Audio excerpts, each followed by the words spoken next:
YouTube, what is going on? Money Shift here, and we have the 2024 Nissan Sentra. But we don't have just any Nissan Sentra. This is a fully loaded model. This is the SR, which is the top of the line, and we have the premium package, which is the $2,490 package.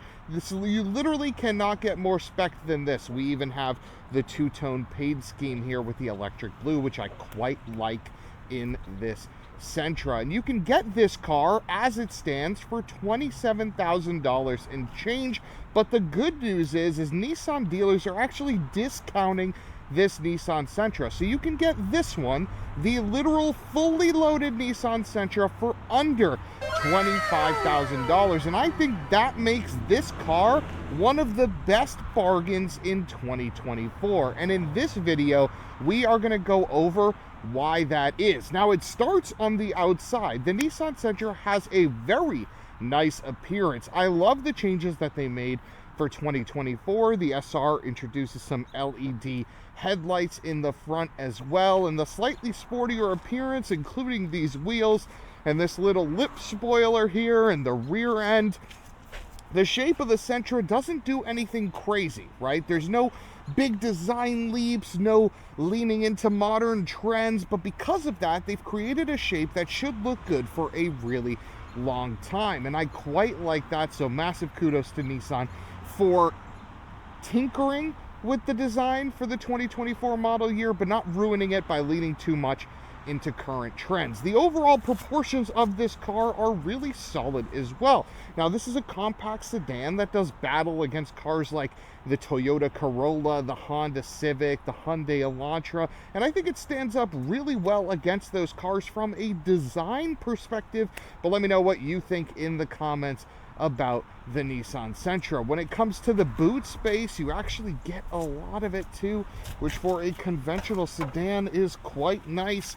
Really massive space with a flat floor, tons of room to put in things, which is really solid. We love that from here. Now, how do I fit behind myself? I'm 6 feet tall, 280 pounds. Let's see if I can sit behind myself as I lose all of my bag's contents. Sorry about that. Let's see. Getting inside the Nissan Sentra, closing the door, let's hear the thud.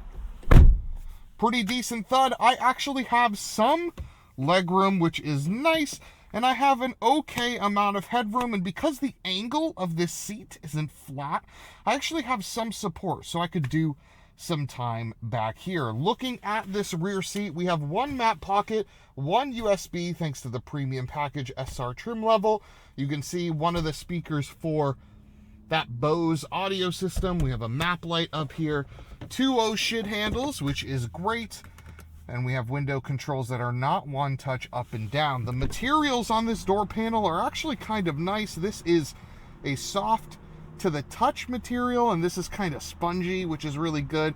Even this black plastic, while it's hard, it's high enough that you're never really interacting with it. If we look at the seat itself, we also have an armrest, which is great. You know how much I love armrests in the back seat, so not a bad place to be in the back of this Nissan Sentra. There's a Poland Spring water bottle for reference. But the front is where things get pretty serious. And I say serious because, again, remember, you can get this thing for $25,000 or less, even though the sticker price is $28,000. So, getting in, we have keyless entry. Shout out to that 240. We got keyless entry, which is really nice. Press the button. It does not work with just putting your hand in. I know it's freaking out because the keys are in my pocket and I'm pressing the button, but you open the door, get inside. Before we do, we look at this door panel, and we have a similar trend to what I just showed you in the back. Soft touch materials here and here, softer than the back seat, so this is actually good to touch. So if you keep the window down and you put your arm up here, this is pretty nice. You have your Bose sound system, which comes in that premium package we talked about prior, and you have some good space down here to put some things. Important to note, it is only auto up, down, one touch for the driver. Everything else is old school. Bit of a bummer. Feels like you could have added that to all of them. But anyway, it is what it is. Getting into the Nissan Sentra, let's take a start. Take a listen to the sounds of the Nissan Sentra.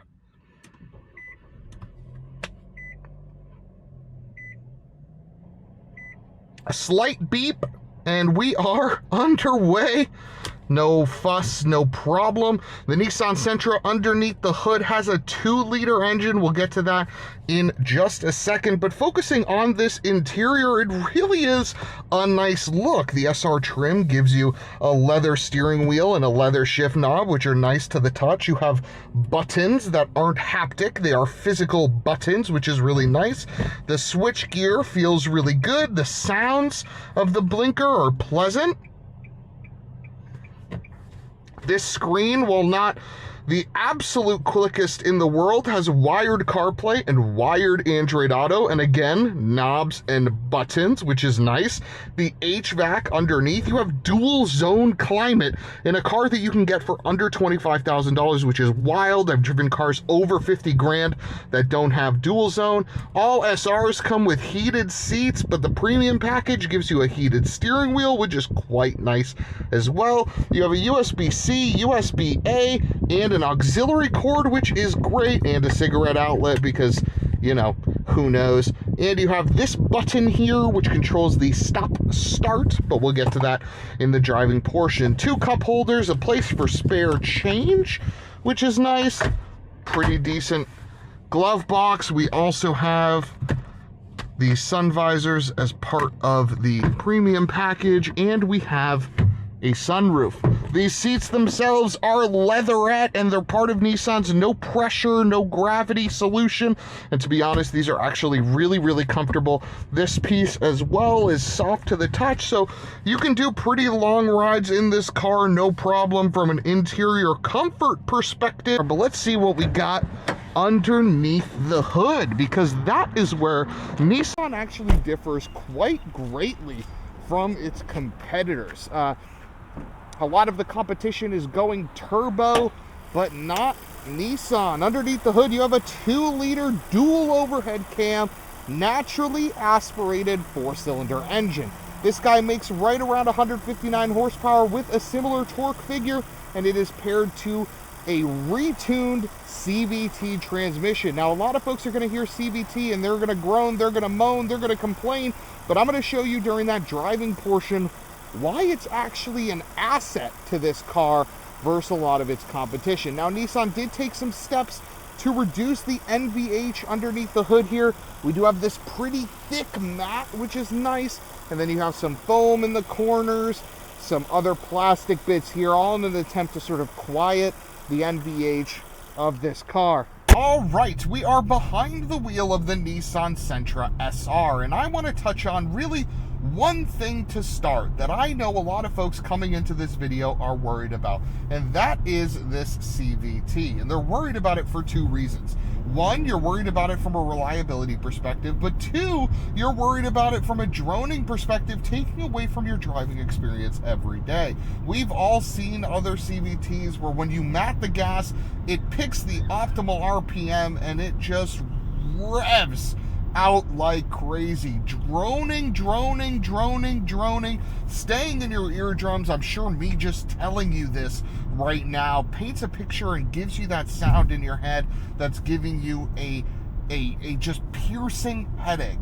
But you're in luck for 2 reasons. If you service this transmission every 30,000 miles, you can have this Sentra for hundreds of thousands of miles without any issues. So the reliability aspect of the CVT in the Nissan Sentra, that argument's gone. They've proven it. It is doing really, really well if you just maintain it like Nissan tells you to. But the second thing is the droning, and Nissan has actually solved that as well. Now, there's 3 different modes you can be in your Nissan Sentra. You can just be in normal, you can hit this button and be in eco, or you can press the button underneath the stock and engage DS, and now you're in sport. But the good news is, in normal and in sport, this does a tremendous job at simulating shifts in day-to-day driving. So if I slow down, there's no one behind me, okay?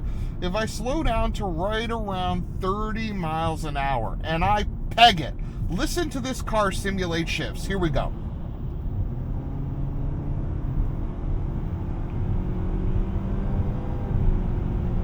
It takes us all the way to 6,000 in normal, and in sport, it'll actually go even closer to redline before then going back and simulating a shift. So you lose the drone that kills other CVTs like the ones from Toyota or even some of the other ones that we've driven in the past. That's gone. Your driving experience in this car is that of a traditional automatic.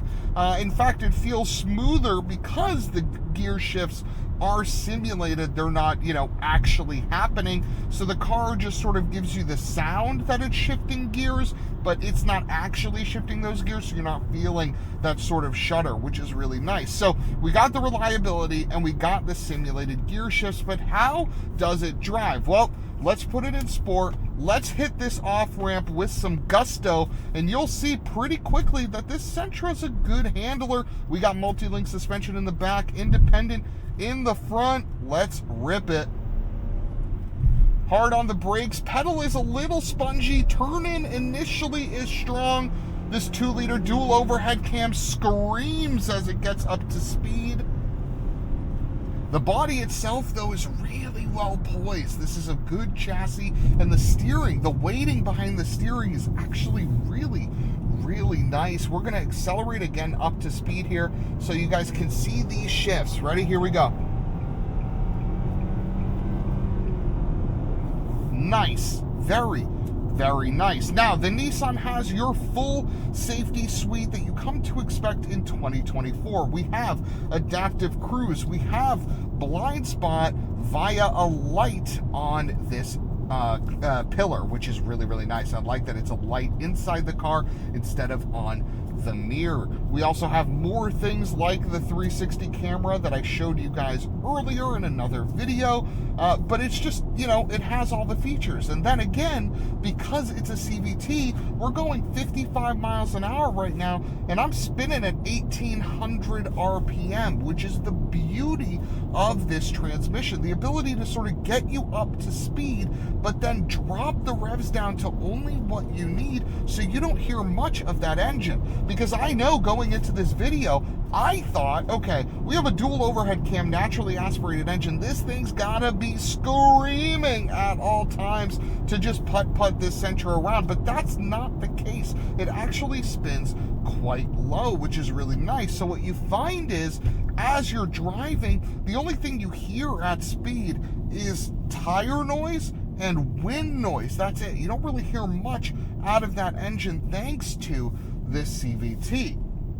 So what are my final thoughts on the Nissan Sentra? Well, the Nissan Sentra is one of the few cars that has done one thing really well. It's not taken many design chances, and instead it's giving you a really classic look with tech that is known and physical switchgear that will age really well. You could buy this Nissan Sentra in 2024, have it till 2044, and all the buttons will be fine, all the knobs will be fine. Provided you maintain this transmission, it will be fine as well. Its chief competitor is that right there, the new Civic. And I gotta tell you, you can get this Nissan Sentra discounted. So while that Civic, especially in hatchback form, might have more interior space and might have more power thanks to the turbocharged engine in some of the Civic models, you can get naturally aspirated Civics as well. It might appear like the better option, but remember, this Sentra that I'm sitting in, even though it has a $28,000 sticker, you can find them on dealer lots today for under 25 grand. And that price in Civic land, this thing blows the doors off of it. Dual zone climate, heated seats, heated steering wheel, sunroof, the list goes on and on and on. So if you're in the market for a compact sedan that's good on gas, reliable, and with all the tech you would ever want, from adaptive cruise to, wired Apple CarPlay and Android Auto, this might be the machine for you. They're on dealer lots. they're available. They come in plenty of different colors and configurations, and you should certainly consider it, and I don't think you have been. The Sentra is one of the most slept on cars in this segment, and I hope that with this video we're opening your eyes to another vehicle that you should potentially consider if you're in the market for a car in this class. Now, kudos to Nissan. I really appreciate the opportunity to drive this car, and if you guys have any more questions on this vehicle, let me know. This is not the first video I have done on this specific Sentra. We have others on this channel, so if you have some questions, potentially they are answered with another video, so definitely check that out. From MPGs to what the SR package and premium package includes and more. I do my best to go past the first drive review for the videos on this channel. I'm Money Shift. Thank you again to Nissan. We'll see you next time. Goodbye.